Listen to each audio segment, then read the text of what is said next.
Civil Bengali ভাই পেজটার নাম create কেন করলেন, উদ্দেশ্য কি? আসসালামু আলাইকুম। সর্বপ্রথম আপনাকে জানাই অসংখ্য ধন্যবাদ যে আমাকে আপনার একটা পেজে বা চ্যানেলে নিউজে আমাকে ডেকেছেন। এটা আমার অনেক বড় পাওয়া। তো আমার সর্বপ্রথম এই যে পেজের নাম ক্রেডিট করার মেন উদ্দেশ্য হচ্ছে, যেহেতু আমি রাজমিস্ত্রি কাজ করি, আমরা বেশি লেখাপড়া করিনি। সিভিল কথার অর্থ হচ্ছে যে হয়তো রাজমিস্ত্রি লাইনের কোনো একটা নাম, সিভিল ইঞ্জিনিয়ার এই ধরনের।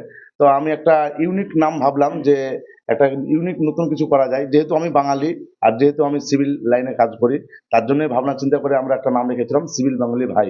ভাই শব্দের অর্থ ভাই, এটা সবাই জানেন।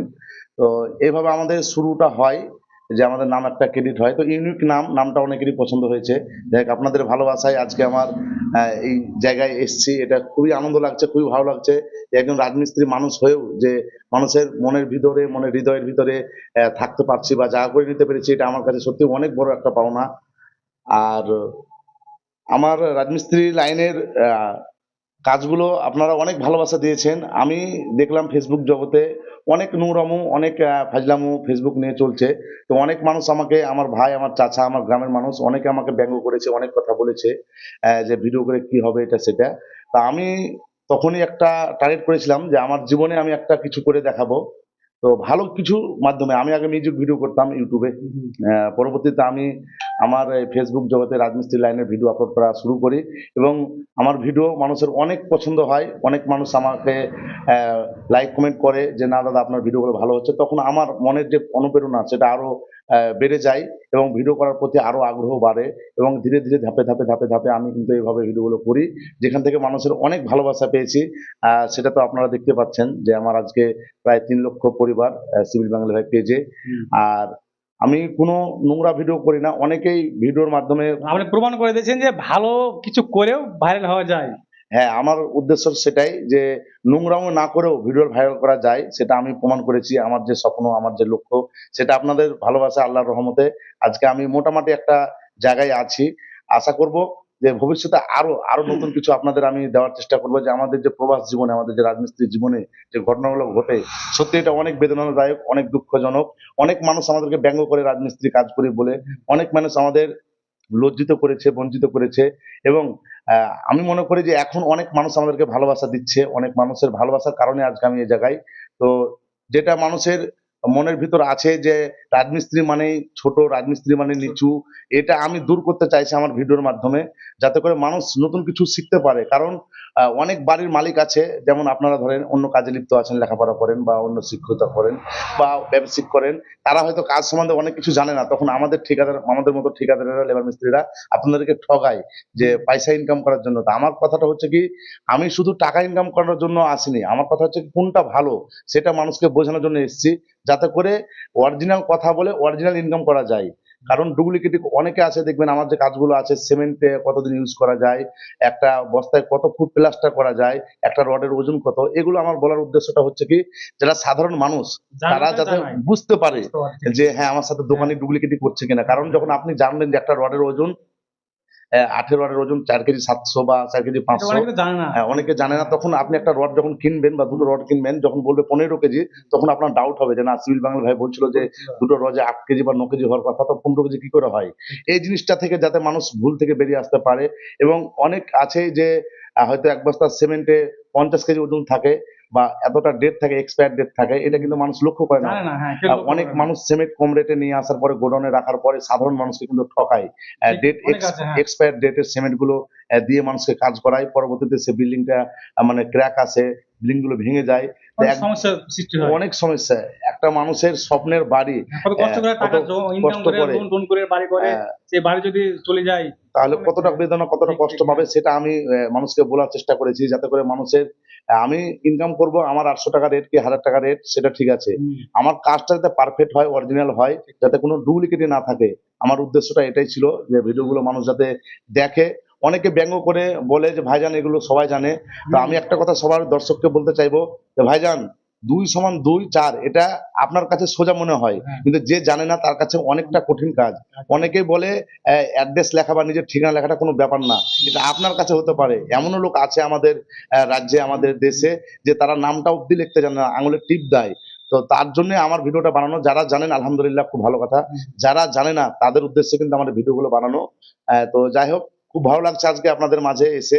আর এইভাবে আমার জার্নিটা শুরু হয়েছে, অনেকের ভালোবাসা পেয়েছি। আশা করছি আরো ভালোবাসা দিবেন আপনারা। হ্যাঁ, তো সিভিল বেঙ্গলি ভাই দাদা যে কথাগুলো বললেন, অনেক প্রশ্ন ছিল কিন্তু প্রশ্নের মধ্যে উত্তর পেয়ে নিলাম। তো তিনি যেহেতু গ্রাম বাংলা থেকে উঠে গেছেন বা গ্রামে রয়েছেন, গ্রামের মানুষ একটা বাড়ি করতে গিয়ে কত কষ্ট কত বেদনা তিনি জানেন। ধরুন একটা মানুষ একটা বাড়ি করবে, কত টাকা ইনকাম করে তার সংসার খরচ বাঁচিয়ে, তার ছেলে মেয়ে রুগী কত বাঁচিয়ে একটা বাড়ি তৈরি করে। সে বাড়ি করতে গিয়ে যদি কোনো দোকানদার বা কোনো মিস্ত্রি বা কোনো ঠিকাদারের কাছে যদি ঠগে, তাহলে তার ভিতরে কত যন্ত্রণা কত বেদনা তিনি বুঝতে পেরেছেন। সেই ভেবে তিনি যে ভিডিওগুলো আপলোড করেন তিনার পেজে, সত্যি ভাবা যায় না, অতুলনীয়। মানুষ কিছু না শিখতে পারবে। আমি তো নিজে তো শিখি, আমি তো নিজে তো দেখি যে দেখি কি বলে ভিডিওতে। তো আপনারাও দেখবেন এবং আপনারাও অন্তত কিছুটা না হলেও জানতে পারবেন যে একটা বাড়ি করতে গেলে কি কি লাগে। সিমেন্ট রড বালি যে সমস্ত ভাগের হিসাবের কথাগুলো বলেন, সত্যি প্রত্যেকটি মানুষকে একবার না হলেও তিনার ভিডিওর যে পোস্ট আছে দেখা উচিত। কারণ সত্যি তিনি যে গ্রামে থেকে গ্রামের মানুষের সমস্যার সমাধানের যে একটা পথ বেছে নিয়েছেন সোশ্যাল মিডিয়ার মাধ্যমে, ভাবা যায় না খো। তো তিনাকে বলবো যে আপনি যে ঠিকাদারি পেশায় যুক্ত রয়েছেন, কেন মনে হলো যে আপনি একটা শিক্ষণীয় ভিডিও করবেন বা সমাজে কিছু দিবেন? কোথা থেকে এলো এইসব কারণ অনুপ্রেরণা? হচ্ছে আমরা ঠিকাদারি করি, আমরা ইনকামের জন্য বাইরে গেছি এবং অনেককে দেখেছি যে পার্টি কাজ জানে না, ভুং ভাং বুঝিয়ে টাকা ইনকাম করে নিচ্ছে। কাজের কাজ কিছু করে না, কিন্তু অরিজিনাল কাজের বলে ডুপ্লিকেট কাজ করে কিন্তু টাকা নিয়ে নেয়। অনেককে দেখবেন 16 রড বলে 12 রডের কলম তৈরি করে তার বাড়িতে কাজ করে, কিন্তু টাকাটা নাই 16 রডের। মানে বেশি দামের মালটা ব্যবহার করে, কম দামের মালটা ব্যবহার করে এবং বেশি দাম নিয়ে নেয়। তো এগুলো দেখে আমার মনটা খারাপ হলো, যেভাবে মানুষকে তো ঠকাচ্ছে। কারণ হচ্ছে কি, আমি তো আমার পাওনা আমাকে দিচ্ছে, অথচ আমি তাদেরকে ঠকাচ্ছি বা আমার বন্ধুরা ঠকাচ্ছে, আমার ভাইরা ঠকাচ্ছে। যাতে করে এই জিনিসটা কোনো মানুষ না ঠকে যায় যে আমি টাকা দিয়ে কাজ করছি, উনি ভাবছেন যে আমার খুব ভালো কাজ হচ্ছে, বেশি টাকা দিচ্ছি ভালো কাজ হচ্ছে, কিন্তু ভিতর ভিতর অনেকে দেখবেন যে সিলিং এর চিপিং করে না, প্লাস্টার করে। হয়তো আপনারা বুঝবেন না যারা রাজমিস্ত্রি লাইনে আছে, এই যেসব ভাইগুলো লাইভ দেখছেন এখন, রাজমিস্ত্রি থাকলে হয়তো বুঝতে পারবেন আমার কথাগুলো।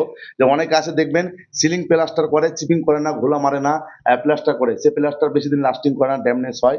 এটা শুধুমাত্র জাস্ট হাফ ঘন্টা বা 1 ঘন্টা একটা মিস্ত্রি কাজ করালে কিন্তু সেটা ভালোভাবে করা যায়। কিন্তু অনেক ঠিকাদার আছে যে এগুলো না করে এই আধ ঘন্টা টাইমটা বাঁচানোর জন্য তার একটা স্বপ্নের বাড়ি ধ্বংসের পথে ঠেলে দেয়। সেগুলো যাতে না করতে পারে, যাতে বাড়ির মালিক বুঝতে পারে যে ভাইজান তুমি প্লাস্টার করছো, তার আগে তো সিভিল বেঙ্গলি ভাই বলেছিল যে না, একটা চিপিং করতে হবে, এরকম খোদাই করতে হয় জায়গার জায়গার, তো এটা আপনি করলেন না, প্লাস্টার করছেন কেন? যাতে উনি বুঝতে পারে, ভুলটা ধরতে পারে। এর জন্য আমার এই প্ল্যাটফর্মে আসা, যাতে প্ল্যাটফর্মের মাধ্যমে আমি মানুষকে কিছু শিক্ষা দিতে পারি, যারা জানে না তাদেরকে শিক্ষা দিতে পারি। আর যাতে ভুলগুলো কোনো মিস্ত্রি না করতে পারে। মানুষ মাত্রই ভুল হবে, সাধারণ স্বাভাবিক ব্যাপার। তবে জেনে শুনে যারা ভুল করছে, এটা অনেক অনেক অন্যায় করছে। অনেক সময় কলমগুলো আমাদের যে লাইনে থাকার কথা প্রথম থেকে লাস্ট পর্যন্ত, হয়তো আমরা একটা 90 ডিগ্রি কোণ করে যে বাড়িটা তৈরি করি, অনেক সময় অনেকজন এভাবে করে না, টেরকচ করে রাখে, পেঁচাকোনা করে রাখে। হুম। সে বাড়ির লোড ক্ষমতা ক্যাপাসিটি অনেকটা কম থাকে।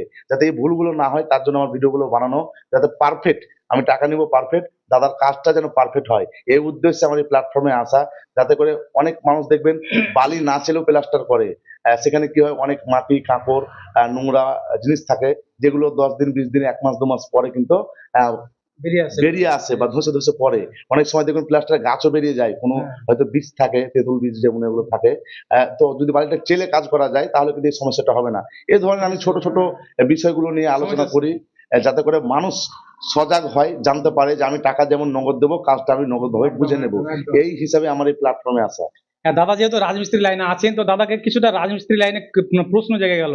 আচ্ছা, মানে অনেকের প্রশ্ন, কলম টেক্সচার বাড়ি আর দেওয়ালের পার্থক্য কি? ধরুন কেউ কলম টেক্সচার বাড়ি করছে আর কেউ কলম কেউ গাঁথনি। এবার কলম আর গাঁথনি মধ্যে পার্থক্যটা কি? দেখেন, ব্যাপারটা মানে হচ্ছে আমাদের মাটিতে। আমাদের মাটি বলতে ওয়েস্ট বেঙ্গলের কথা বলছি, আমরা হ্যাঁ। এখন ওয়েস্ট বেঙ্গল মুর্শিদাবাদে আছি। হুম। তো গ্রামের বাড়ি আর শহরের বাড়ির মধ্যে তফাৎ, পার্থক্য একটা হচ্ছে কি, আমরা যখন কোনো জিনিস তাড়াতাড়ি করব, ডেভেলপ করব, তখন কিন্তু আমাদের সময় হাতে কম থাকে। বড় বড় বিল্ডিং, বড় বড় প্রজেক্টগুলো যখন করি আমরা, তখন আগে কলম টেক্সচার করার পরে পরবর্তীতে গাঁথনি করে, অনেক সময় গাঁথনিও না, প্লাইবোর্ড এটা সেটা দিয়ে কিন্তু বড় বড় রেস্টুরেন্ট গেলে, বড় বড় হোটেল গেলে বুঝতে পারবেন যে পার্টিশন থাকে না, সেগুলো সোলার ইট থাকে, একটা অন্য ধরনের ইট থাকে, সোলার টাইপের ইট থাকে। সেগুলো লোড, এক কথা হচ্ছে একটা যখন 10 তলা আপনি বিল্ডিং করবেন, তার যে আমরা যদি রেড ব্লক, যেটা রেড ইট বলছি আমরা, রেড ব্রিক, এই যে আমাদের যেগুলো ভাটায় তৈরি হয় মাটির, এই দিয়ে যদি একটা 10 তলা বিল্ডিং তৈরি করেন, তার যে লোড ক্যাপাসিটি সেটা কিন্তু অনেক হবে, মানে অসুবিধা হতে পারে। আমাদের গ্রামে যেহেতু 1 তলা 2 তলা বাড়ি হয়, সেগুলো গাঁথনি করেই ছাদ দিলে সবচাইতে ভালো হয়। কারণ যেগুলো কলম টেক্সচারের বাড়ি হয় অনেক প্রবলেম থাকে, হয়তো বিল্ডিং এর কোনো প্রবলেম হয় না, দেওয়াল ক্র্যাক হয়ে যাওয়া, সাইড ক্র্যাক হয়ে যাওয়া, এর প্রবলেম গুলো থাকে। গ্রামেও যদি আপনি 5 তলা বাড়ি করেন, আমি বলবো সেটা কলম টেক্সচারই করতে হবে, তখন কিন্তু আর গাঁথনি করে করা যাবে না, সম্ভব না। কারণ হচ্ছে কি, একটা গাঁথনি করে বাড়ি করতে অনেক টাকার প্রয়োজন আছে, অনেক সময়ের প্রয়োজন আছে, অনেক শ্রমিকের প্রয়োজন আছে। আর আমাদের হাতে এতটা সময় নেই, এখন বর্তমান মানুষের হাতে এতটা সময় নেই।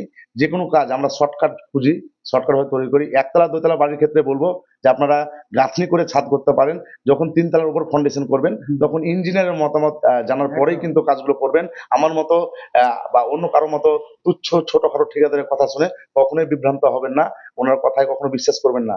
যারা অরিজিনালি প্র্যাকটিক্যালি ইঞ্জিনিয়ার, তাদেরই মতামত জানবেন। কারণ আমরা সবেমাত্র একজন ইঞ্জিনিয়ারের কর্মচারী বলতে পারেন। তাদের কথা মতোই আমরা কাজ করি। আমরা কিন্তু নিজের কোনো ক্ষমতা নাই যে একটা বাড়ি আমরা ডিজাইন তৈরি করবো বা এটা কতদিন লাস্টিং করবে, এটা কিন্তু আমরা জানি না।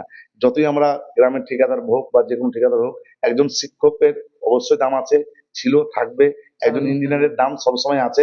আমরা সামান্য মাত্র তাদের কথা মতো কাজ করি। এবার এক্সপেরিয়েন্স একটা থাকে যে আমরা কাজ করে করে একটা হয়তো ছোটখাটো বাড়ির কাজ করতে পারবো। যখন আমাদেরকে বড় বিল্ডিং এর ব্যাপারে কথা বলবে, 5 তলা একটা বিল্ডিং তৈরি করবে, তখন কিন্তু আমার দ্বারাই সম্ভব না। অতএব তখন আপনাকে আর্কিটেক্ট কিংবা একটা ইঞ্জিনিয়ারকে রাখতে হবে। আর একটা প্রশ্ন, ছোট্ট প্রশ্ন, কাটা কলম না টানা কলম কোনটা ভালো? দেখেন, রাজমিস্ত্রি সিভিল ওয়ার্কের অনেকগুলো নিয়ম আছে, যেগুলো আমরা বিনা নিয়মে কাজ করি, তাদের সেগুলো কিন্তু ইঞ্জিনিয়ার থাকে, না থাকে না, তাদের কথা মতো কাজ হয়।